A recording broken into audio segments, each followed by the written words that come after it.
If you're currently facing any issues to opening up your games on Windows 11, then in this video I'm going to share with you some steps that you need to take in order to fix those issues. Hey guys, welcome back to Drew Tutorial. I'm Andrew.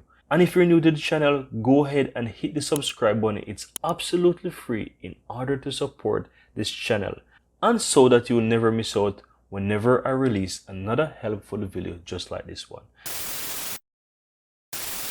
Now guys, what you want to do, just simply hit the Windows key here on the taskbar and simply type run. Now what you want to do, just simply go ahead and click the run button here, and inside the space here just simply type reg edit. Now once you do that, go ahead and hit run, then select yes to open up your reg edit. Now here you can see that I have my reg edit open, and I'm going to just simply close up all of these folders so that you can see.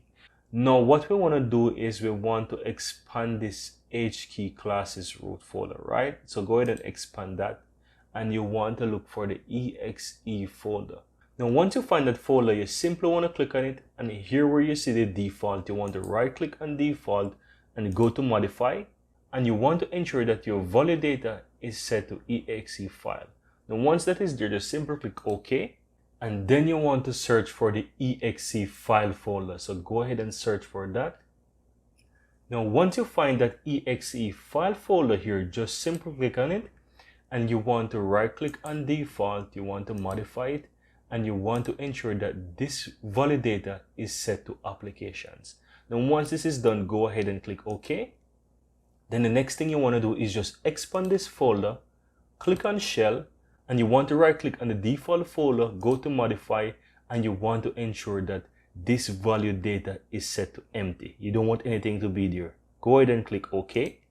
And once you do that guys, all you have to do is just simply close out, go ahead, restart your computer, and I would say enjoy playing your video games. Now guys, I really hope that fixed your issue, and the reason why you see my data is already set is because I was recently facing these issues, and these were the steps that I have taken to fix my issues so that I was able to play my games once again. And that's why I've taken the moment to create this tutorial and to share these steps with you so that you too can fix any issues that you're currently facing. Now guys, I really hope that you found some value within this video, and if you do, go ahead and give this video a thumbs up. And as I said, if you're new to the channel, feel free to subscribe. Thank you very much, and see you next time.